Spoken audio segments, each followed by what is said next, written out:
Okay, good evening, everybody. Thanks for coming tonight.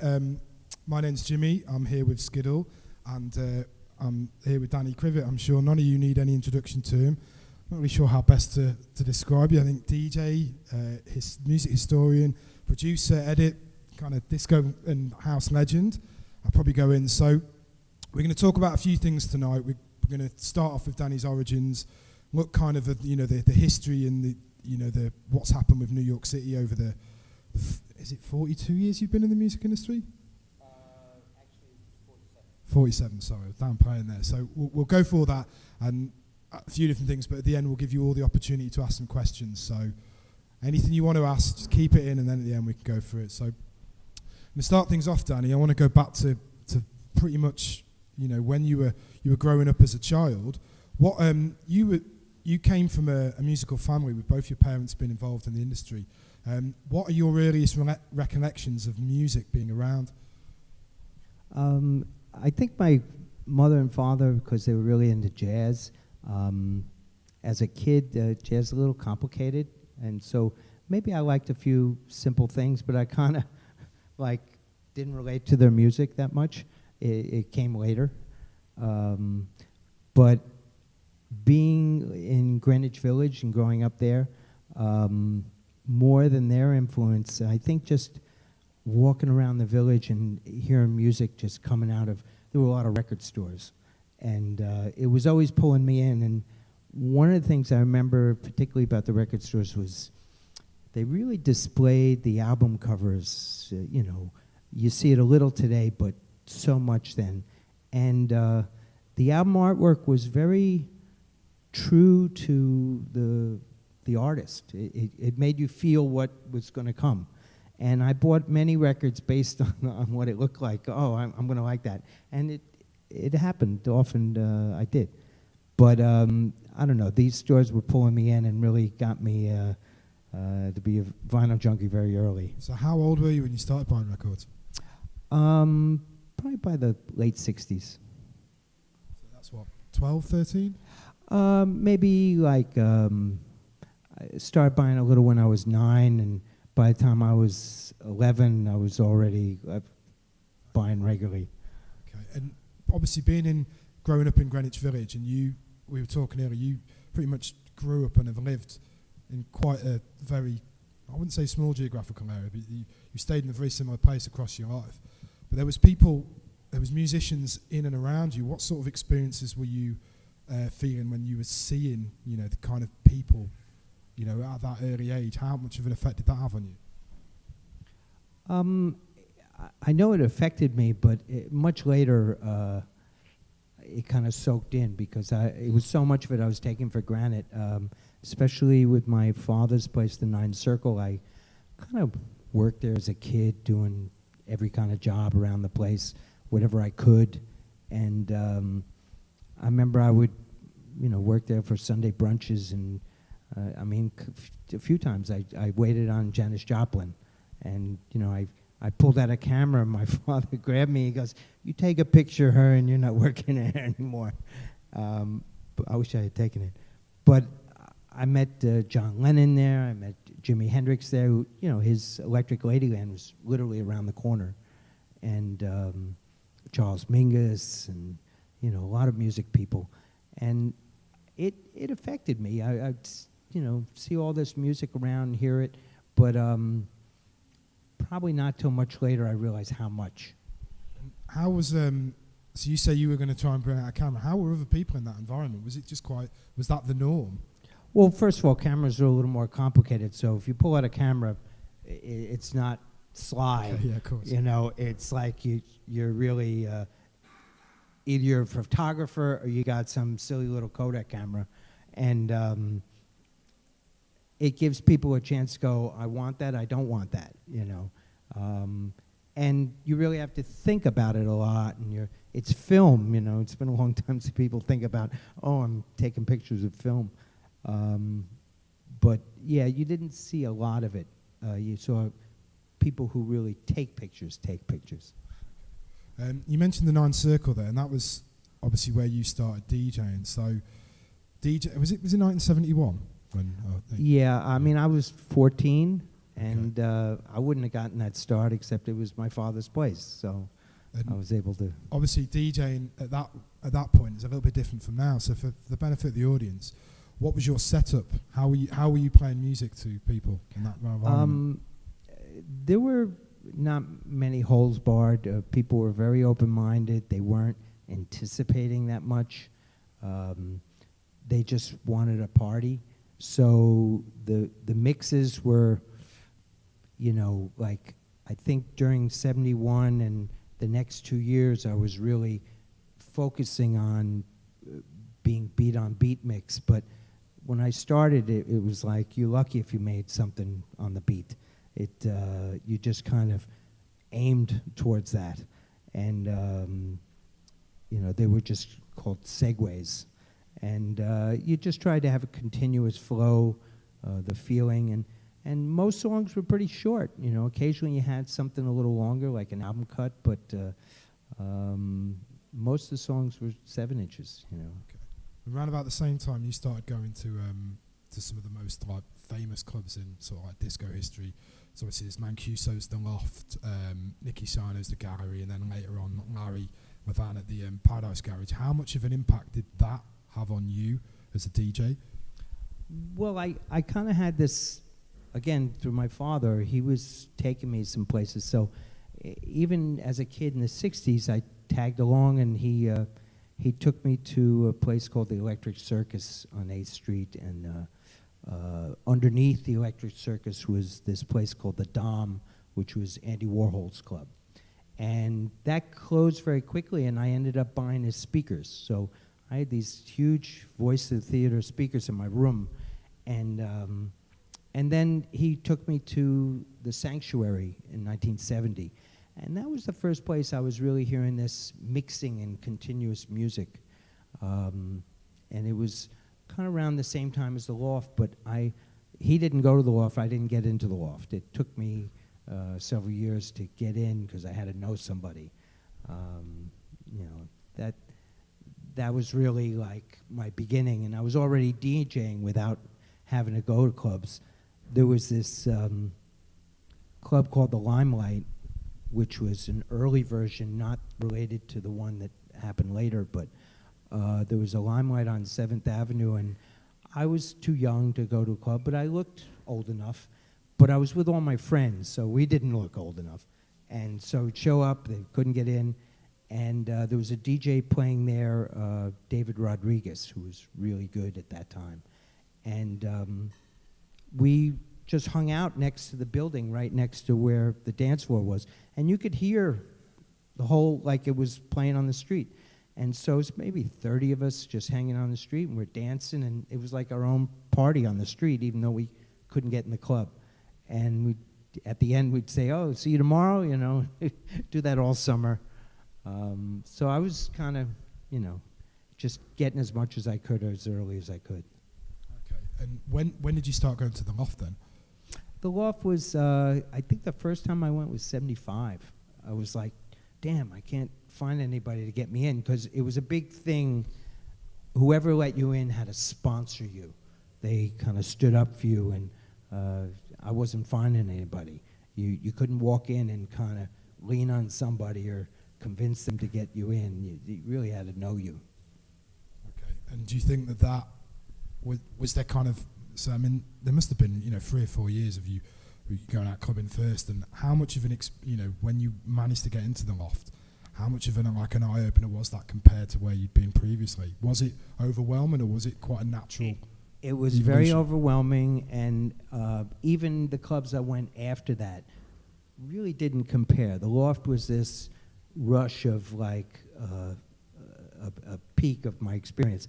And I remember just like a year or two before, I was playing this song, City Country City by War. I'm playing it in the club, and I had heard it at home, and I'm loving this song. Oh, I can't wait to play it when I'm in the club. Everybody's going to go nuts. And it was the exact opposite. Everybody was like, don't do that again. And, like they really gave me grief about it. And I thought, I've only been playing a few years, and I thought, damn, maybe I don't really, my taste isn't, what people want. and I was questioning things, and then I went to the loft, and when I walked into the loft, I couldn't tell what was playing, but while you walk in, you go downstairs, there's a coat check and some food and stuff, and I hear something come on, I can't make it out, but everybody in the room knew what it was, and they run upstairs. So I'm checking my coat, I'm the only one there, and I gotta get upstairs, and as I get upstairs, I realize it's City Country City playing. And it's just getting to the peak part, and the room was going nuts. I mean, it was probably, in all the years I went to the loft, it was probably the biggest peak I've ever seen in the loft. And it kind of galvanized, like, it's not how I'm feeling about music, it's just maybe who I was playing for. And made me think about, I got to play for this kind of crowd, you know. So that kind of like reinforced your beliefs and values about the music then, hearing it in that environment. So much, and I got to be close with David Mancuso, and he's quite a philosopher, and I learned an awful lot from him. So when you kind of had that, very visceral moment of encouragement, what was like your next step? Did you then jib off your residency and move on to somewhere else, or what made you think now you were given that validation? How did you push forward? The Nine Circle was a very happening club, but the people that went there wanted to hear what they wanted to hear. And if you did that, maybe you could slip in something else, but it was pretty straightforward that way. And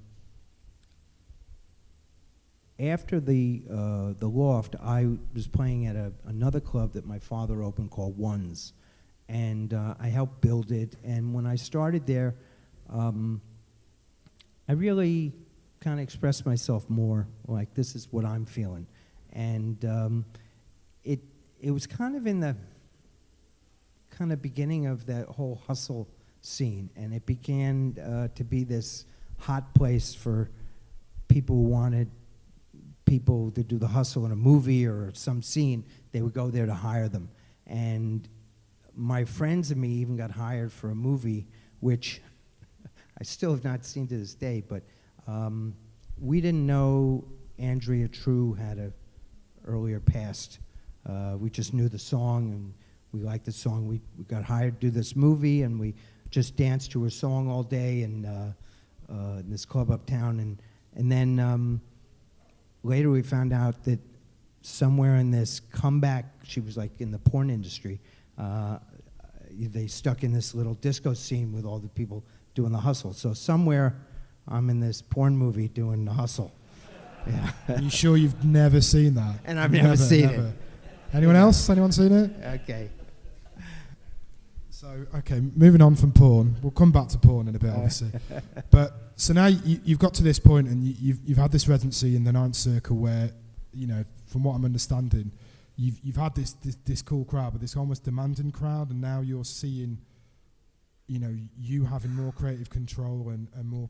Did you see that as something that was being mirrored across the city in New York, where there was more opportunities, where the DJs were being trusted more, and the audience were like buying into what you guys were doing? Well, I'll back up a little. Ninth Circle was still pretty good and open, but they wanted particular things, and as long as I stayed in there, I was fine. It wasn't an experiment place, and the loft was the epitome of the other end.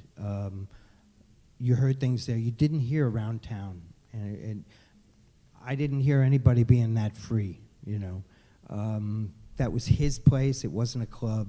He wasn't getting paid. And I think after that, first it was Ones, and then I was just looking for work. So I think it was a little bit of a backslide to just, get some jobs that aren't my father. And slowly, I kind of just got into my own groove, and I didn't work a lot of clubs in the 70s. I just had residencies that went along. And then Roxy came along in the end of 79. And I was, all these top DJs in New York, auditioned. And I thought, what chance do I have of getting this? This guy's going to get it. But they didn't play roller skating music. They played what they played in the club. And my natural taste was very funky and groove. And I got the job right away, and I was the main DJ. And kind of played in roller rinks for the next 10 years, along with other jobs. But it allowed me especially to have different kinds of jobs, because as Matt said, I was playing 7 days a week sometimes in the 80s. If I didn't get to play that in one place, I got to play it in another. So what was it about roller skating that, you know, the kind of the differences in music? Was it more groove-led? So, you know, having to cater for an audience that are constantly, I know I'm constantly moving that, but going around in circles and stuff. How did that differentiate from a club in terms of the actual sounds? Well, I think New York in particular really had this heavy groove roller skating. When I went to the West Coast, it wasn't that way at all. And I really liked all that music, and I think it taught me another side of how I played, a little bit more about the groove, because before that I would make mixes that were beat on beat, and you know, but it wasn't as much about the groove. And it let me get really into the down-tempo stuff, and those were peak records. I mean, in Roxy, at first they had this owner that it really is a second owner, but he would tell you, look, I need the crowd to get up now, and so play YMCA or La Freak and make everybody scream. And I really, I do that, and people would scream. And they come to me later and they go, why did you play that song? And I said, well, you screamed. You know, that was the problem. And it just did that to people. And so it kept going like that. And Roxy is a huge club. Roller skating, you know, 400 people looks like 1,200 people dancing. And so their biggest night would be 400 people, you know. And I would do those nights. And I was getting tired of this owner constantly doing that to me. And I'd say, I'm getting the same money for playing a Monday. Let me take the Monday night and do these other nights that he's not there. So I took the Monday, which had about 30 people. And next thing I know, like, I'm playing really what I think is roller skating music, and it's like 1,000 people. And so he comes to the club, like, after looking at the books, going, what's going on here? And he goes, this is great, but, you know, if I want them to get up, I ask you to play YMCA and La Freak. Can you do that? And I said, well, you're the boss. I guess I got to do it. But you're asking me? No way. And he goes, all right, I'm not going to push it. And he's sitting there seething behind me. I know he's just thinking, what can I do? And he comes up finally, all nervous, and he's like, okay, I get it. Not those songs, but you know what I mean. What can you play to do that to people now? And I said, well, right now there's a song out that does that for roller skating. It's called Heartbeat. And Heartbeat was, you know, it ended up being a huge hit, but in the roller skating rinks, it was instantly this galactic hit, you know. And so I put that on, and everyone went nuts, like, you know, this other level. And he's amazed, and he's like, damn, I never would have called that. And so then I get a call from the DJ who plays Wednesdays for the high energy crowd. And he says, what are you doing to me? He goes, what? It was bad enough for me. He's asking me to play YMCA and La Freak. Now I got to play Heartbeat? You know? But, I mean, I got to play a lot of that down-tempo music that I loved. You know, I couldn't play in a lot of clubs. Were you taking a lot of influence from the other sounds that were permeating from New York as well? So obviously hip-hop was, you know, coming in and that, and you were one of the few non-hip-hop DJs to scratch. Am I right in that? Well, I mean, for me, like, I was hearing about this a lot, but then Roxy was this kind of opening door to the Bronx, and a lot of the guys from the Bronx coming down and being able to do it. And that's the first place I heard DST. And out of all of them, DST really impressed me. I was very impressed by him musically, and his talent as a DJ and on every level.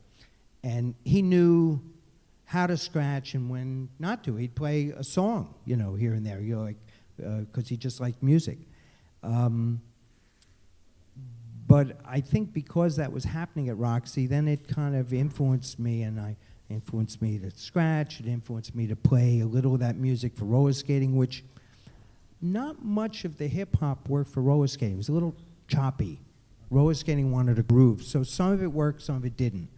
But I was probably, on it pretty early. There were similar tempos, though. So did you ever play the instrumentals? Well, the instrumental, works, but it doesn't change whether it's a choppy record or not. Some records have a groove, and some records are, more about these choppy beats, and just the way freestyle never worked for roller skating. Obviously, around about the same time, you got into re-edits as well. The what? Did you get into re-edits around the same time in the early 80s? Is that when you started doing more productions? Oh, in the edits? Yeah. So that was a springboard from that. So when you started doing the edits, were you basing them on what was going to work in the Roxy or work in different clubs, or were you working to like a specific brief from the record labels? The editing started a very specific way for me. I had a lot of, like famous friends, Larry and different people that were already forging this mixing career, and I was like, I'm missing the boat here. Like, I need to get into mixing. And a friend of mine opened up a label called Sleeping Bag, and it's kind of a childhood friend. He went to school with my sister, and he said, look, I want to do this first record, but I can't afford this guy. Maybe you could, you got enough a name, you could do my first record for me. So I did this record for him, and I'm in the studio, and the engineer keeps saying, oh, don't worry, we'll fix that later in editing. And there's a clock running, it's a little tight. And at the end of it, I realized, it's running out of time, and this guy is wasting all our time on this one edit that he can't really do. And even though I can't edit, I know what a bad edit is. Okay. And so I leave there frustrated. It happens almost the same thing again with another friend, another label. I got 2 mixes under my belt that, like, it's worse than not having any. And so then I go home, and I'm influenced by DST. I'm hearing him play all the time. And 2 songs that stuck out that he's playing a lot really well is Funky Drummer by James Brown and Scratchin' by Magic Disco Machine. And those influenced me. My first one was, I did a Funky Drummer edit. I made a medley out of it called Feelin' James. And I wasn't even thinking about putting it out. I just gave it to the few DJs I knew that were playing that stuff, like at Danceteria. And it kind of went from there. That was my doorway to editing. Okay, because obviously there's a bit of a murky definition with what edits mean and to some people, and what some people might think are edits are actually bootlegs, and the difference in remix. But how would you define what an actual edit is, if you could, give a crystallized version of it to everyone now? Well, a bootleg is a different meaning. It's just an unofficial release, something where you're, not paying anybody and you're just putting out the record. As far as editing, back then editing was very clear. It just, you paste, splicing and pasting, and that was editing. And occasionally you would hear things where, there'd be a little delay or a little, effect on it or something, but it was just editing. And it wasn't immediately, but later on you started, especially later in the 90s and 2000, you started to see things that it's an edit, it's called an edit, but it's really more like a remix. It's got a lot of production in there, and maybe has nothing to do with the original record. It's hard for me to call that an edit.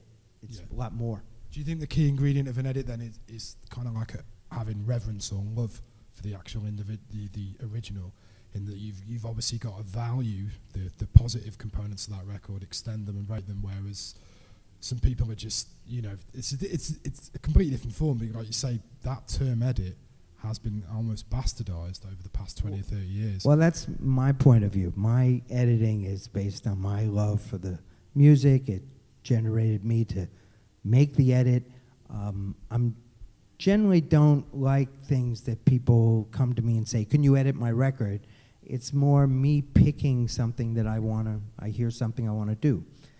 And then when I hear it's a lot of edits of other people I love, but nowadays there's just so many out there, and I gotta say, half the time I love this record and I think, wow, this guy must really not like that record because he's torturing it. So, so over history then, who do you think has influenced you from a production point of view in edit? Would be your Tom Moultons and your Walter Gibbons and all these figures, or is there modern day exponents and remixers and producers that you take inspiration from? So you're saying the people in the past, but you're asking me people now? No, sorry. Who do you think you've taken the most influence from? Is it older figures such as those, or is there people in the modern day? I think just like the way I buy music, I'm taking it all in. I have this long career where I have all that, and I'm just keep adding to it as time goes on. And whether it was Tom Moulton or Walter Gibbons was a big influence on me. Larry Levan and so on. But then as people come along now, I'm always influenced by something that's musical and turns the next corner. We've talked about some of your earlier residencies as well, but obviously Body and Soul's been a huge residency you've been part of from the beginning, and there's your own 718 sessions as well. So how do those residencies compare, which has been sort of later on in your DJ career than the earlier ones? How have they compared to the earlier residencies you've got? What differences and evolutions have you experienced as a DJ? I think there are different chapters where it's the next level of opportunity and just another plane. When Body and Soul came along, I was talking to Francois for a few years about the ideal situation, like the DJ. And he played very rarely. He had his studio, he was busy, and once in a while he'd play, but half the time he'd call me up, and he knew I played all the time, and he'd be like, how do you deal with these owners and these promoters and these people? Like, I want to go there, do what I'm doing, and them to appreciate that. And I said, well, on a good day they do, if it's not always like that. And we talk about what our ideal situation was, and finally one day he called me up and he said, I'm doing this gig at this place, vinyl, and why don't you just bring a few records down? It's maybe like what we were talking about. There's no money, maybe no people, just a couple of friends, and on a good sound system, we'll just have a good time, And I felt like, that sounds like fun. I got other things that are jobs to work. This is my day off kind of thing. And we did that. The first Body and Soul was like 30 people, but it felt good. And then we did another one, and it seemed like the third one we asked Joe Cosell to come in, and it was a Larry Levan tribute. And then all of a sudden it was this big party, But right away, it was, you could tell with all of us, it's based on the freedom. And when we looked around New York, that really wasn't going on. There was a lot of regimented attitude about how to play, how to get paid. Everything was segregated to this kind of music and that kind. And it was on a Sunday afternoon, which just no club and nobody cared about. So it was kind of open territory, and it really did open me. And along with playing with Francois and Joe, who, I could just learn from them endlessly. So we're kind of all learning from each other, and just pleasure. But, that was just another, plane, another level to get to. Do you think the fact that you know, you've almost become like the antithesis of what was going on in the club band at the time. You're saying being more diverse. Do you think that was made possible because you were three DJs with experience and history rather than, you know, young upstarts, so to speak? I think that's an important factor. I think we, you know, it's funny when you say the word classic, a lot of people think of this kind of boring, old, you know, like, to us, classic is something that's, it's a standard. So it doesn't have to be this old, it could be brand new, and I just think that's going to be classic, that's going to last. And what we all steered away from was disposable music. That really bothered us. Something that maybe it's really hot for a second, you know, and then you never want to hear it again, you know. I tend to really, that kind of music bothers me. Yeah, because club culture, obviously, as we know it, is, you know, 40, sort of 50 years old. And it's always been dominated by youth culture at various points, you know, nightclubbing. But there's people now that have been part of this scene and that have been going out and partying for, you know, for decades. So does that's kind of promoted this idea of an older selector and an older DJ that with that experience and heritage, and how important is that in, as you know, as a counterpart to this, like, you know, this almost voice of youth? I think it is important. It adds depth, and I feel you know, a young person come along and hit it right in the mark and really impress me. Like, how did they get there so quickly? But I think experiencing you know, the scene for that long, and it really gives you a different perspective. And it's not even just the DJs. I at 718 sessions, I really learned, like, I have this crowd that's a mix of these people that have been going out since before the garage. They went to the gallery, and they come when the club opens at 6 o'clock at the beginning.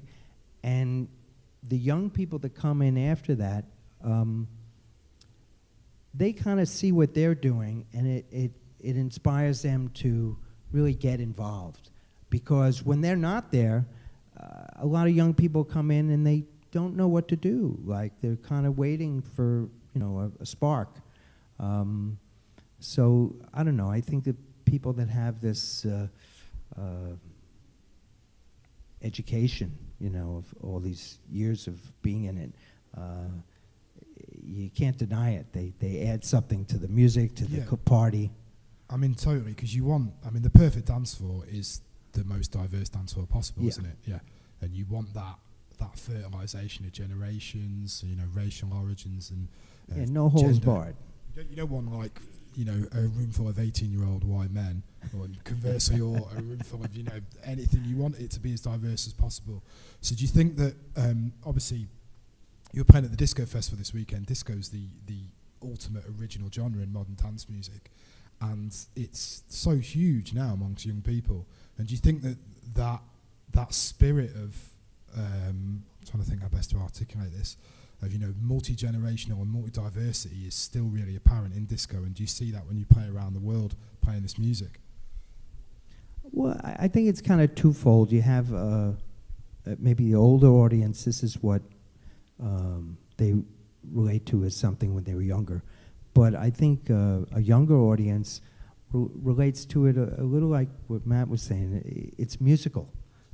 You can't escape the fact that it's got musicians in it, and arrangement, and production. And the reason some house record or some edit feels so good, it's got this sample of something that these guys know what they were doing in that few seconds, even if it's looped over and over again.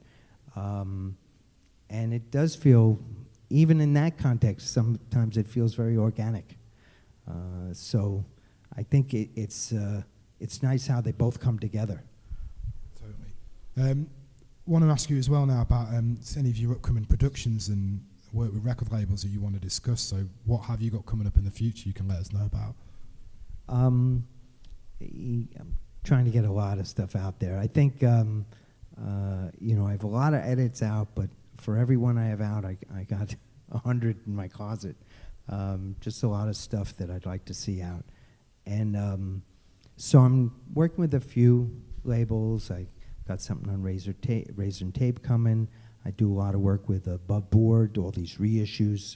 They're, you know, like CBS, and now they got a lot of major labels. But I also do a lot of work with this label in New York called Most Excellent. And 2 years ago, I celebrated my 45th year DJing, so I kind of focused on doing a lot of 45 parties, making some 45 releases. So I've been, since then, I've done a lot of 45s, and I have a lot of that coming out with Most Excellent, some box sets, and a lot of, you know, nice to finally see on 7-inch kind of stuff. Okay, moving on to sort of the producers and musicians you're feeling at the moment. How do you feel music is in 2018? Do you think it's a good point, a bad point, or mixed? You know, if you were to be asked that atomic question, what's music like, how would you respond? Well, I think it's a good point. I think for me, the whole journey, music's very important, and people that realize that, I think, benefit from it. So I think there was a period before this where it was a bit of a drop, and I like the resurgence of vinyl and resurgence of, I don't know, respect for production and musicality. You know, so I think it is a good time, actually. I've experienced some great times in all these years, but I think it's a good time. Is there any producers in particular you want to name check that you think are really doing it?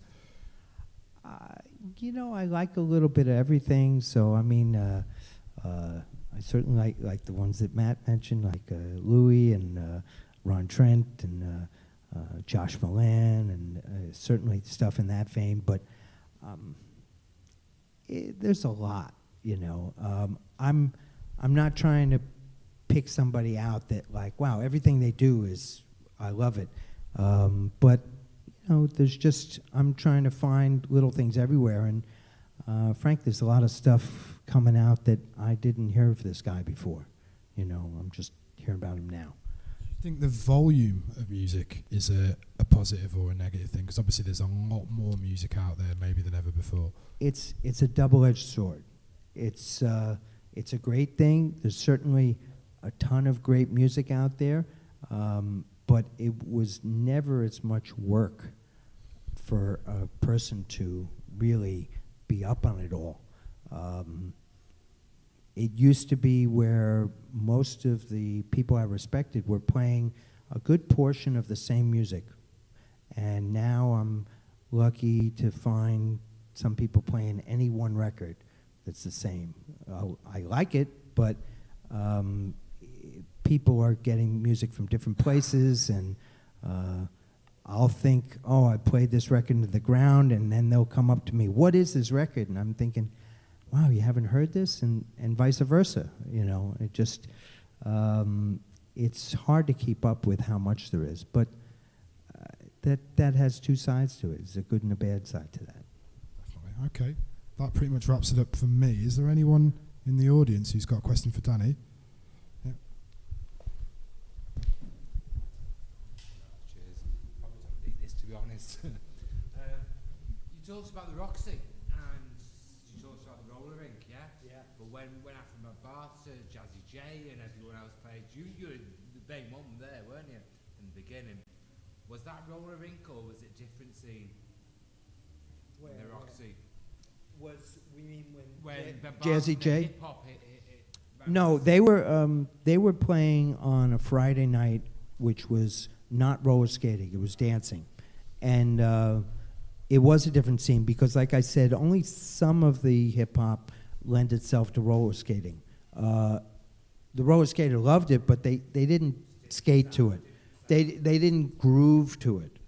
In fact, there were times when the floor was too crowded. I'd have to stop the skaters, and we'd do a skate in place.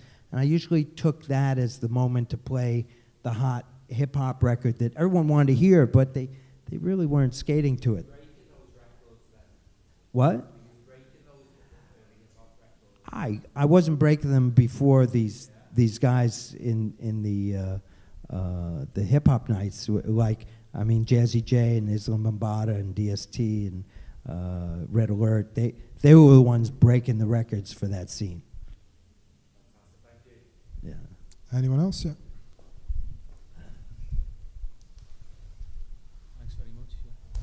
Danny, I wanted to ask you about, I've just recently read Tim Lawrence's wonderful book, Life and Death on a New York Dance Floor. And it struck me that 1982, as you've been alluding to, was like a really unified time for music. It was like an amazing point where all the scenes came together. And it was a really short period of time, wasn't it, where you had the hip-hop and you had, you know, various, you know, new wave, and they all sort of came together and danced on the same dance floors. It was quite a short period of time. And I read more about sort of what was happening around that time, and you had the rise of the Republicans, Ronald Reagan, and I'm sure Tim was making parodies of what's happening now, obviously, but it just seems to me that we're in one of those periods right across the world, really, where you've got the rise of, you know, this kind of right-wing politics, and it's the antithesis, really, of everything that period stood for, really, for me, and I just find it difficult to sort of comprehend why people would, you know, follow those kind of movements, if you like. I think that the followers of that movement were not really in the scenes you're relating to. They were the opposite ends. But the unity you're talking about was in '79 when they had the Disco Sucks thing. It kind of just made everybody run away from this big scene that was happening in New York and eventually everywhere, really. But people were trying to find a replacement for disco right away. And things weren't, you know, happening that quickly. So by '82, there was some scenes that were kind of getting kind of normal, and maybe there felt like more of a unity. But it wasn't really until like '85, when the house music started to come, that kind of everybody was on the same boat at once. Because the scene you're talking about, it was still a bit fragmented. Hip-hop was pretty early back then. You had this hip audience that understood it, but as the main group of the club industry, I remember a lot of people I knew, like garage heads and stuff, if I played a hip-hop record, they would wince, and they were not ready for it. And Larry Levan played some hip-hop during that time, and they kind of forget that. Oh, maybe that record's okay. That one, because Larry played it, it's okay. And, but it kind of was a transition from '79 to '85 that finding its way to this, everybody's in one place, you know. Yeah. If there's one dance floor you'd like to go back to right now, where would it be? It's hard not to say the garage. The garage was above everything else, you know. Paradise Garage kind of came along at a time when things like the Loft and a few other clubs were great, but the garage kind of captured, okay, you know, how do we put all that together in one place and make it better? And I hadn't really seen that after, that was the epitome of things. I spent 10 years there almost every weekend. It was, you know, I couldn't do without it. It did. The Loft was originally my educator and something I respected all the years, but it did beat the Loft. It was bigger in a lot of ways, not just size and volume. It was just the Loft on steroids, you know.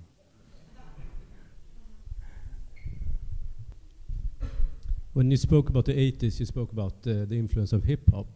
But I'm curious to hear what your thought was about like the post-punk scene going on like in the village with like James Chance, Lizzie Mercer, The Clooks, Liquid, those kinds of bands that incorporated like punk and disco. Was that like a separate thing going on in East Village, or were there intersections between this kind of post-punk no wave scene and the club scene? I think, like I said, people were trying to find their way during that time, so they were pretty open to a lot of things and looking for what's next. And things like Liquid and ESG and that stuff, which was pretty raw, it wasn't getting played everywhere in the beginning. The garage was starting to become what I thought of at the time as garage music, and opening the door to that being not so left field or kind of fitting with what we were already doing. So I don't know. I kind of have those things that worked in our crowd, and I guess there were places that really delved a lot deeper in that sound, and I wasn't really going to them as much. Yeah. What?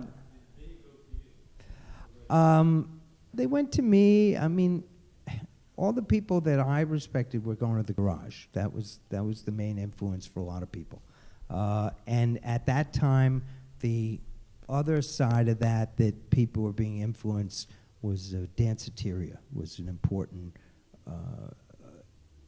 another side that you heard a couple of things in the garage, but you heard all this experimentation of similar to the stuff you were just mentioning. But there was so many clubs in New York at the time. People were going out. It was very easy, very different than now. It was very free. Yeah. No one else? Come forward a bit.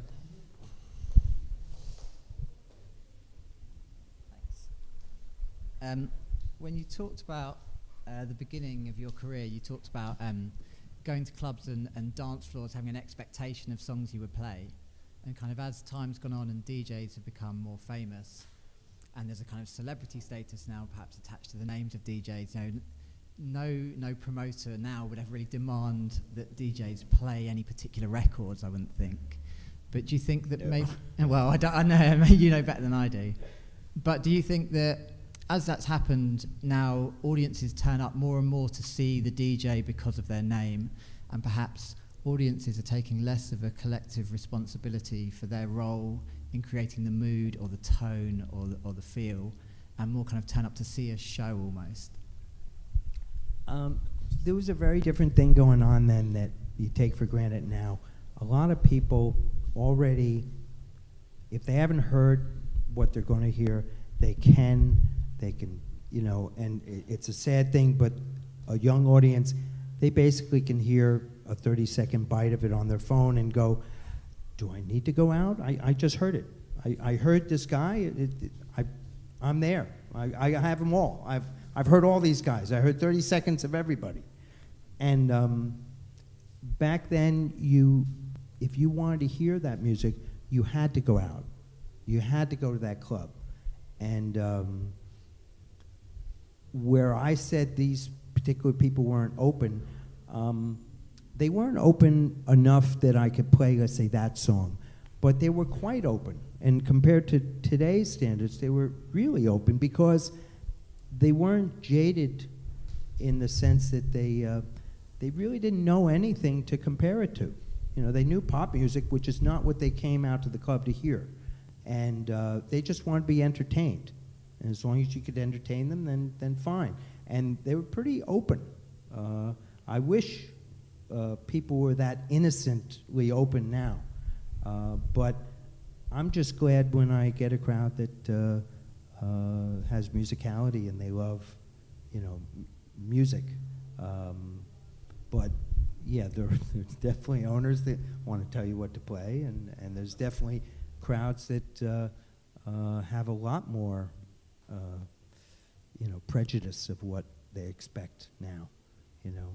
When you have the freedom, you feel blessed.